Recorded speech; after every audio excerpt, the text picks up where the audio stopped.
Peace family, I'm back again at you with a new video that I'm saying which I pretend to show you what's going on in Africa and how Africa is moving forward, people. Finally, Africa has recognized itself, okay? Africa has got down to the self and want to rise and want a revolution, and the change is taking place in many places in Africa. You know what I'm saying? It's unfortunate for some European countries because they are still living under the colonized doctrines. You know what I'm saying?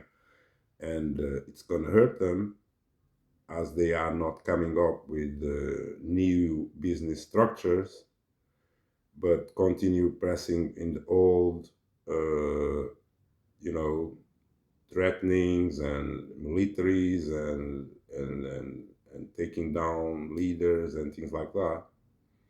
It's not working anymore. Africa is getting together, you know what I'm saying, and is rising.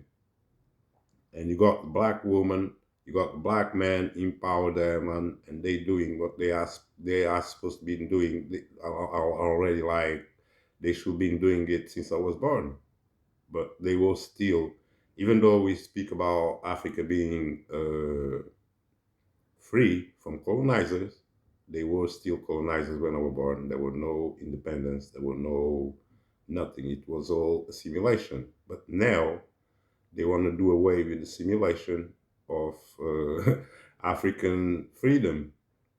So they want their sovereignty, they want their resources, they want their banks, they want their rights. You know, they tired of being always begging, always the bottom of the damn pan, man. Yeah, the bottom of the road.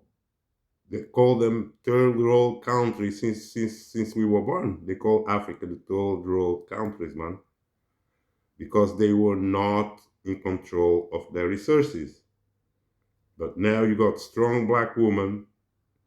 She's rising. She's coming up with solutions. Yeah, is what I've been telling you guys for years. Africa need to stop all this division and come together and share the resources as one people and stop the tribal and religious separations, man, that the colonizer gave you because he needed to be there. So now it's very beautiful days are coming, you know what I'm saying? And you see that the business structure, the European business structure, man, it's falling apart. They are not coming out with a solution because of their, I think it's most to do with their ego and the way they act, you know. And because the economy is based in, you know, one guy make four billion, yeah, one dude make 4 billion while the other dude cannot even afford a bread loaf, cannot even afford food, cannot even afford housing, cannot even afford nothing. He's dying in poverty, sleeping in car parks and all this stuff. When you got dudes making billions, man, you got billionaires. All the money going to these dudes, and they don't pay no tax, they don't pay nothing. But they sit in there in the leadership because they all know the resources and all the money. And the poor people have no prospect of future. And they told them, you're going to be poor and be happy. What type of thing is that? So Africa is coming, and they are coming with a different type and structure of economy. Everybody is important. Everybody needs a housing. Everybody needs to share the resources. Everybody needs to be well. You understand that? Everybody needs to clean the land. Everybody needs to to make money, and everybody needs to live well. There should be no poor people in Africa. There should be no beggars. You know what I'm saying? And this is what the Africans are working for, I believe. And of course, the colonizers and the religious, they're not going to like that because this is not an exploitation system now. This is a system of sovereignty where everybody has rights. Yeah. And the Africans are ones using the true, what they call democracy. Yeah. And because you got Malima saying something, and Trump is saying to arrest the guy. Are you kidding? He can say whatever they have freedom of speech. He's not like he's not America, South Africa at least, with all the problems, is not a country that you have no freedom of speech. That's America. That's the Europe stuff, you know. Because if you stop freedom of speech, you stop justice. You stop the flow, and what you get is one guy making 400 billion, and the other guy can't afford life. That's what happened when there is no freedom of speech. That's how, man. Let's see what she has to say. And I agree 100%, man, with the whole thing. And I encourage all Africans to get on board, you know what I'm saying, and to do what you know you're supposed to do. And Africa has got 60% youth. Is a lot of young people that need jobs, that you know, your economy can explode, man. You know what I'm saying? So they're cleaning their house, man. Africans are cleaning the house. You know what I'm saying? And the dudes, man, the dudes in America, man, I don't know what they're doing, but they ain't doing nothing. In my point of view, there is no revolution in America, you know. But that's not my problem. I'm not in America. I'm not an American. You know what I'm saying? So I care about Africa these days. You know what I'm saying? Because, you know, it matters to me, and everywhere matters to me. I think that, you know, even, you know, other places like Palestine, like, you know, anywhere in the world really matters. If there's a problem, that problem will affect everyone. We are all connected somehow to the universe. So if there's injustice somewhere is injustice everywhere. Even the Ukraine stuff, all this stuff is affect you. But before all of that, you need to clean up your house like the Africans are doing, you know what I'm saying? And be in charge of your destiny. Because if you're not in charge of your destiny, look, man, life in Africa will continue being slavery forever. So it's time to rise and let's go. With our large territory, Namibia has one of the lowest populations. Definitely, what do you expect when during that time we lost so many of our citizens? It will take us years to recover. Those Honduras acts, of course, are now part of our collective history of resistance and resilience in our march to freedom. Namibia is today free, peaceful, and you are now focusing on the task of building a country in which each citizen can fulfill their potential. However, we shall never forget the emotional. It's a business model where citizens are supposed to fulfill their potentials. You are listening to her? That's a powerful black woman. That's where you're supposed to tune in. Yeah, not these dudes that are still lost in religion. Let's go.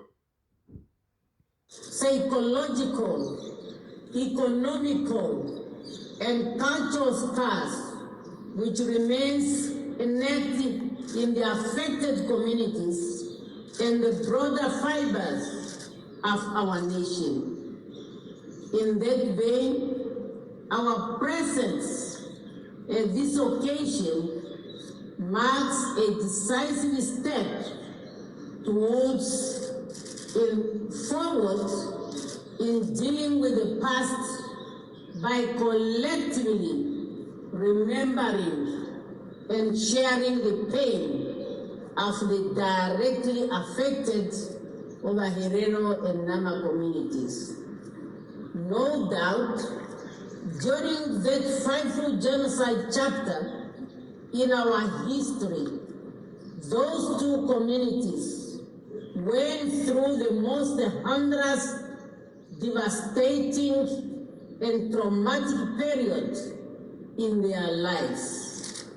Against this background, by proclamation number 19 of 2024, the 28th of May was declared a day of remembrance of genocide and a public holiday. That's right. That's right, people. And Hello, everyone. hold on. And the genocide part, people, that these dudes that committed genocide in Africa, none of them, I've seen them being arrested. None of them were persecuted. Yeah. But you got Malema, because he said something he doesn't like. Yeah. The man didn't commit no crime or nothing. Just because he said something about this oppressor, and is their culture anyway. The song is in their culture, is embedded. He didn't create that song. Yeah. And they arrest this dude. You gotta arrest this dude. But why are you going to arrest this dude when all the dudes that committed genocide in Africa, they were never ever arrested? So I don't want to hear about you need to arrest Malema. That's not even, that's bizarre even to talk about that. Let's go. And welcome back to our channel. In today's video, we are going to be talking about the president of Namibia, how she challenges neo-colonialism, promotes African unity, resource sovereignty, youth empowerment and justice, thereby igniting hope for a liberated Africa. That's So right. please stay right there and watch the video to the end. Don't forget to like, share the video, subscribe to African Awakens, and hit the bell icon for more updates. Y'all better wake Africa up, man. stands at a crossroads. Centuries of colonialism have left deep scars across the continent. In the modern era, neo-colonialism continues to lurk in the shadows, manipulating economies, dividing nations, and draining resources under the guise of aid and partnership. But in 2025, a powerful voice rose from Namibia, President Netumbo Nandi-Ndaitwah. Through her speeches during 3 critical national events, she laid down a revolutionary blueprint, not only for Namibia's future, but for the entire African continent. In this episode of Africa Awakens, we take you on an extraordinary... This is what I call a strong black woman. Yeah, that is like to speak about in America. But it's not in existence. You know what I'm saying? It's somebody that knows the universe and knows what she's doing. Okay? And she's aligned, and this is why it's working. Let's go. Journey into the vision of Africa's first female president from Namibia. What kind of leader is she? How is she standing up to neo-colonialism? And what could happen if her powerful words are turned into action? Buckle up. This could be the spark Africa has long waited for. From the moment Netumbo Nandi-Ndaitwah stepped into office on March 21st, 2025, Namibia's 35th Independence Day, she was more than just a leader. She was a symbol. A woman rising to power in a continent still healing from patriarchal and colonial domination. Her inauguration speech was not merely ceremonial, it was revolutionary. Have a watch. The diversification of our economy will also generate revenue to finance developmental and enhance and expand social safety nets. It will also create jobs to take care of the unemployed, of which majority are the youth. Opportunities will be created for the effective participation of the youth and women in various sectors of our economy through targeted financing, training, mentorship, and internship program. Her words cut through the political fog like a spear. She wasn't just talking to Namibians. She was addressing Africa. Nandi Ndaitwah sees leadership not as control, but as coordination. Not as hierarchy, but as harmony.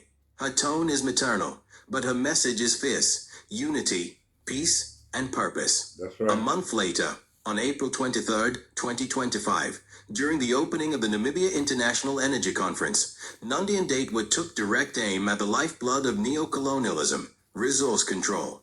Namibia has oil and gas. Have a watch. Namibia has oil and gas. We cannot claim this to be a Namibian resources. It's a resources in our region. It's a resource in the neighborhood, and we can all benefit from it. This statement might seem mild to the unaware, but for those who understand Africa's historical exploitation, it was a bombshell. She was redefining ownership. By refusing to hoard Namibia's newfound energy wealth and instead promoting regional cooperation, she was rejecting the old playbook, where Western corporations pillage African resources while pitting nations against each other. Instead, she envisioned a united Africa, building cross-border infrastructure, energy grids, and mutual prosperity. That's In right. her world, Africa is not a continent of 54 fragmented states. It's one powerful entity with shared destinies. Then came May 28, 2025, the first ever official Genocide Remembrance Day in Namibia. In honoring the victims of Germany's brutal colonial genocide against the Overhero and Nama people, President Nandi Ndaitwah didn't just mourn the past. She confronted it. The government will not interfere with the endowment fund, but will keep an eagle eye to ensure it is used for its intended purpose, she announced, speaking directly to both the descendants of victims and the international community. What she was really saying was this: no more puppet strings.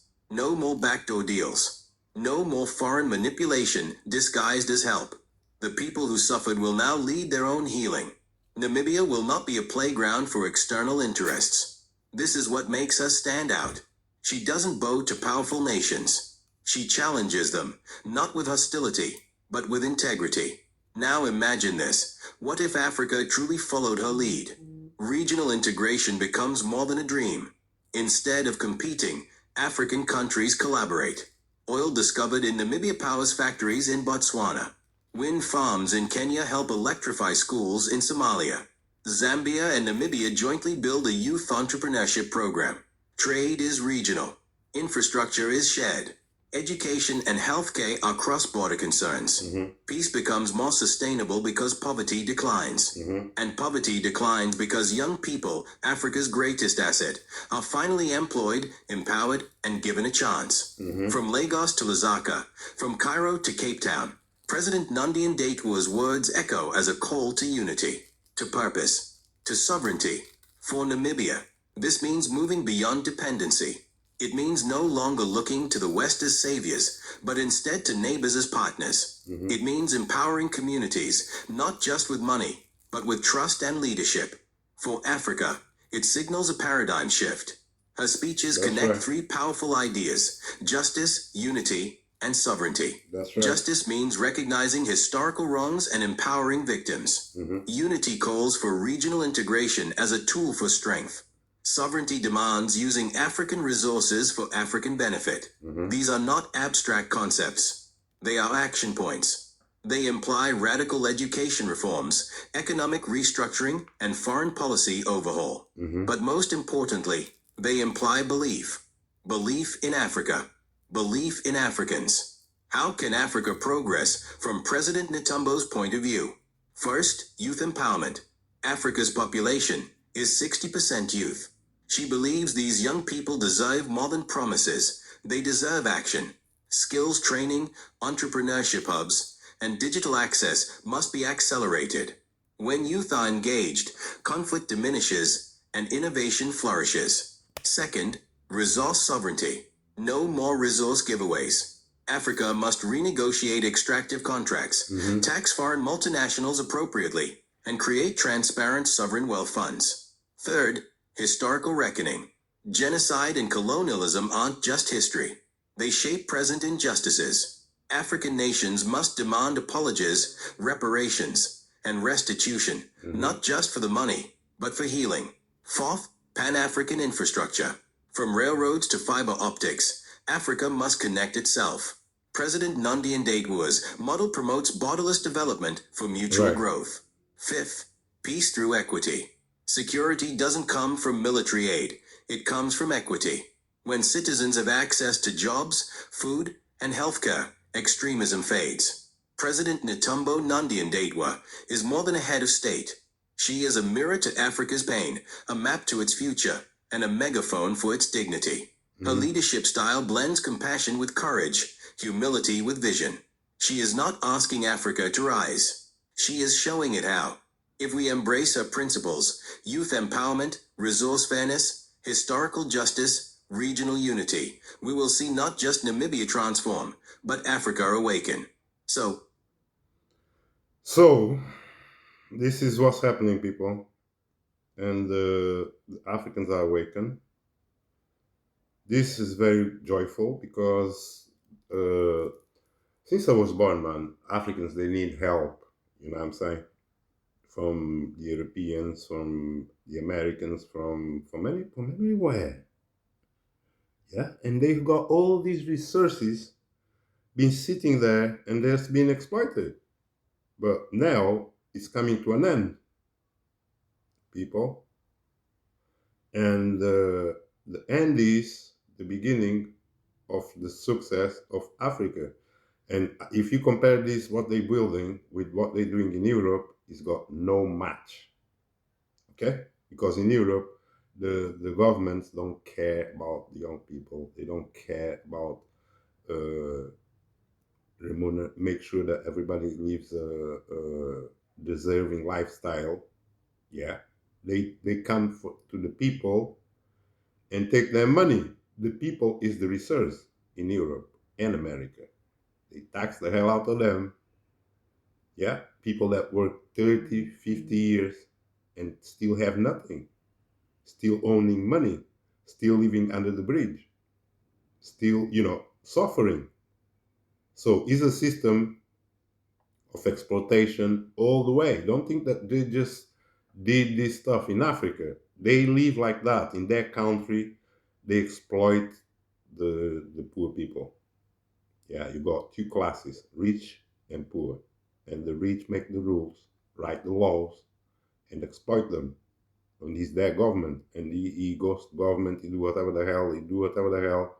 He don't care about what's happening to the poor people and how they getting bust.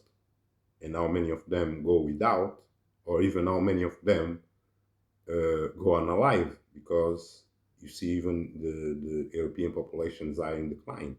It's not by accident. It's because most of them live to pay tax. They can't,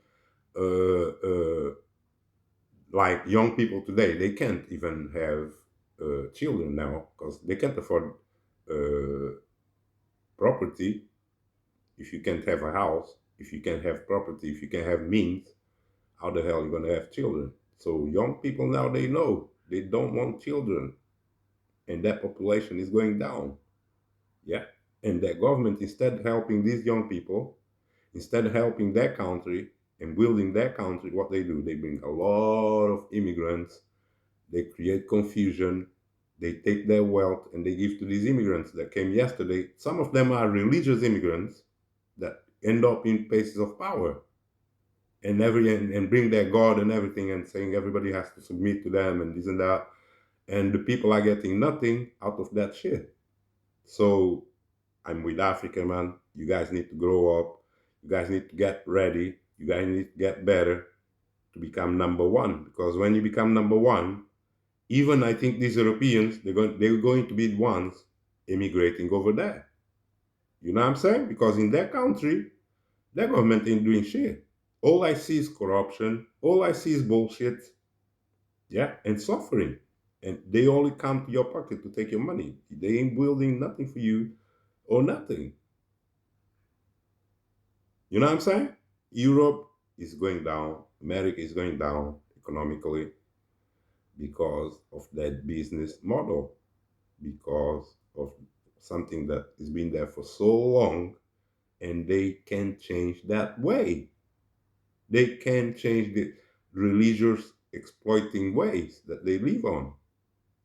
Yeah, all this religious stuff is religion that keeps them stuck up in that lifestyle of war, of robbing other people, of destabilization, of lies. Nothing they say is true, of fear all the time, fear mongering all the time, everything, and of doing things even beyond moral standards. Like creating GMO food and all that crap. What progress is that? Hmm? Now a lot of people can have children because of all of that food mutilation. You know what I'm saying?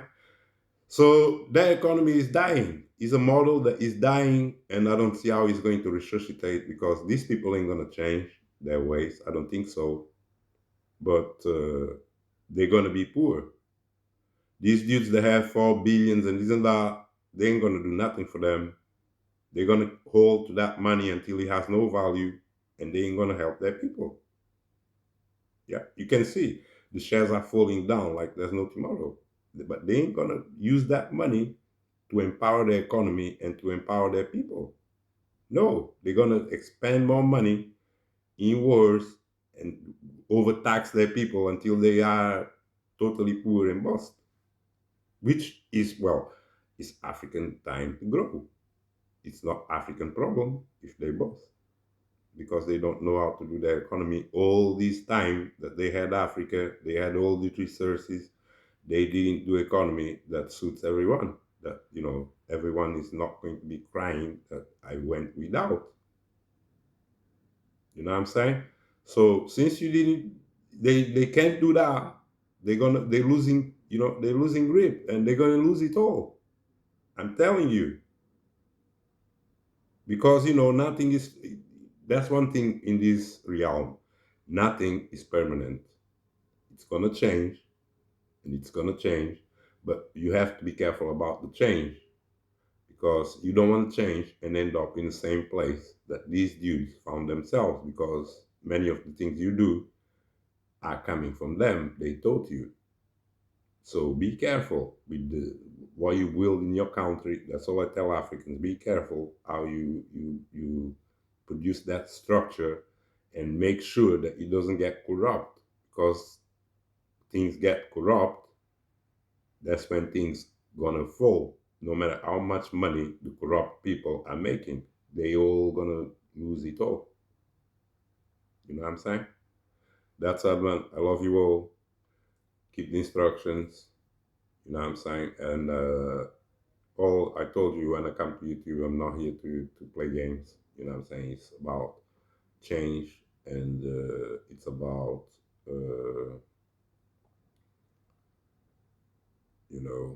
transformation and the knowledge of self. You know what I'm saying? It's about the truth. And once you know the truth, you have to support the people that are about the truth. But you got dudes that have problems. They have hatred in their heart against Africans. They have hatred against other people, but they don't have hatred against people that enslave them. You understand that? These are all slaves. That's all, man. I love you all. Keep the instructions. Peace.